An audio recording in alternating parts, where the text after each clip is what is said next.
আপুনি যদি সোনকালে ধন প্ৰাপ্তি হোৱাটো বিচাৰিছে তেনে ক্ষেত্ৰত এই উপায় কৰক। আপোনাৰ ঘৰলৈ অতি সোনকালে ধনৰ আগমন ঘটিব।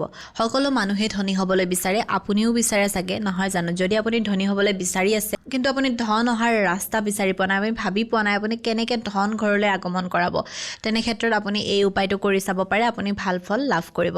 আচলতে মই আপোনালোকক যিবোৰ উপায় কওঁ, এই উপায়বোৰ একেবাৰে সৰু সৰু উপায়, প্ৰত্যেকজন মানুহে এই উপায়বোৰ ধুনীয়াকৈ কৰিব পাৰে। এতিয়া আপোনালোকক মই আজি ক'ম ধন অহাৰ কেইটামান ৰাস্তাৰ বিষয়ে, যিকেইটা আপোনালোকে ধুনীয়াকৈ কৰিব পাৰে। আপুনি যদি আপোনাৰ ইউটিউব, ফেচবুক অথবা ইনষ্টা লিগেল আৰু অৰ্গেনিকভাৱে গ্ৰ'থ কৰিব বিচাৰে, তেনে ক্ষেত্ৰত আমাৰ লগত যোগাযোগ কৰিব। আপুনি আমাৰ পৰা legal views, legal subscriber, legal followers এই সকলোবোৰ লিগেল আৰু অৰ্গেনিকভাৱে ল'ব পাৰিব। আমাৰ হোৱাটছএপ নাম্বাৰ 9864808721। আপুনি আমাৰ হোৱাটছএপত মেছেজ কৰিব, আপোনাৰ ক্ৰাইটেৰিয়াখিনি জনাই দিব আৰু আপোনাক আমাৰ তৰফৰ পৰা ফোন কৰা হ'ব। এতিয়া আমি জানো বলক আপোনাৰ ঘৰলৈনো আপুনি ধন কেনেকৈ আগমন কৰিব।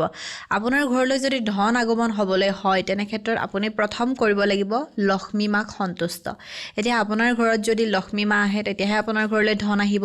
গতিকে প্ৰথম কামটোৱে হৈছে আপুনি লক্ষ্মী মাক সন্তুষ্ট কৰিব লাগিব, আৰু লক্ষ্মী মাক সন্তুষ্ট কৰিবলৈ আপুনি বেলেগ একো কৰিব নালাগে। সদায় আপুনি লক্ষ্মী পূজা কৰিব।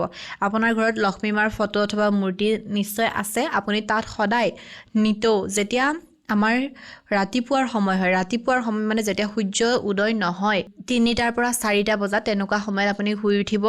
শুই উঠি আপুনি কি কৰিব, ঘৰত ধুনীয়াকৈ ঝাৰু দিব। ঝাৰু দি আপুনি যদি পাৰে ঘৰখন মচিব, আৰু যদি নোৱাৰেও আপুনি কি কৰিব, ধুনীয়াকৈ পানী গোটেই ঘৰখনত ছটিয়াব।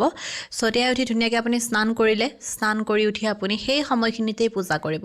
সেই সময়খিনিত পূজা কৰিলে কি হয়, সেই সময়খিনিত দৈৱ শক্তিটো অতি বেছি সক্ৰিয় হৈ থাকে, আৰু দৈৱ শক্তিটো যেতিয়া অতি বেছি সক্ৰিয় হৈ থাকিব, আপুনি যি নিবিচাৰে কিয়, আপুনি পূজাত যিয়েই নিবিচাৰক কিয়, আপুনি সকলোবোৰ কিন্তু লাভ কৰিব। তেনে ক্ষেত্ৰত আপুনি সেই সময়ছোৱাত পূজা কৰিব।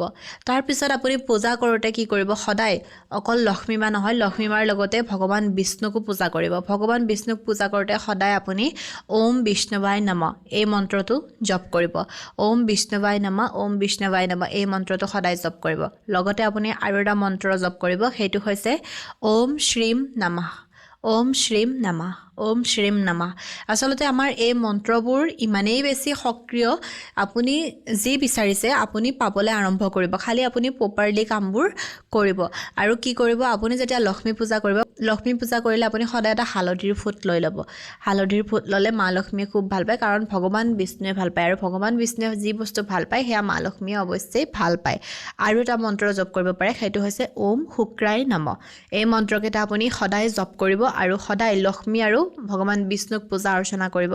আপোনাৰ ঘৰলৈ ধনৰ আগমন অতি সোনকালে হ'ব।